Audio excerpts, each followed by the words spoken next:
This is one of the main attractions of Brijuni Island, a part of the notice that this was a private island of a communist president Tito.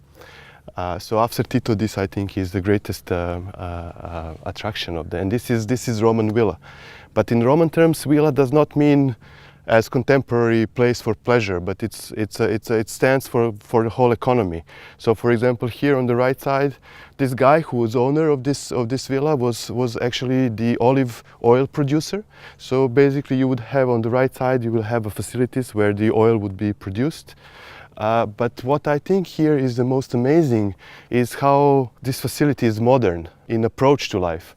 And if we would build the whole thing up and we would put this guy here and give him a Wi-Fi, I think he would fit perfectly, because this is exactly how the modern approach to richness goes. You see, so here is a large villa, so people live here in the luxury. Then here is a bay.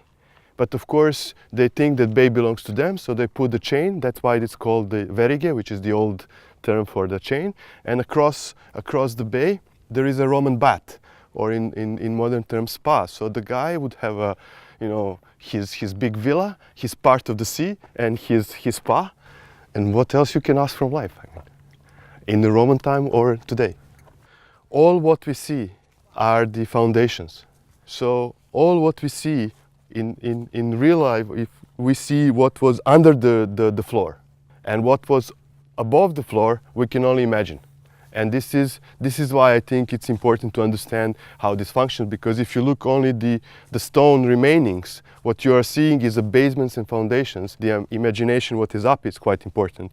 And I think the best way to imagine that is to understand the purpose and the way of living of these people, to see how our contemporary images could fit in this whole picture. And I'm sure it will work well for anyone who is not the archaeologist or a professional in that field. But it's also the place which is chosen for building this villa is, I think, great, because it's complete peace and calm, which is another modern approach to life. Because this guy was living in the mainland city, maybe in today's Pula or somewhere around. So this was not his main place of living.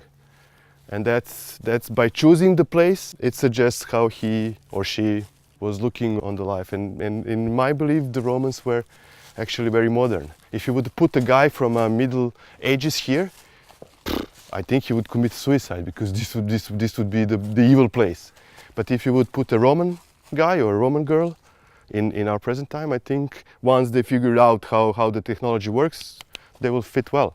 Because I think they will, of course, the upper class, not the lower class and the poor and the slaves, but the upper class was living the modern life minus technology.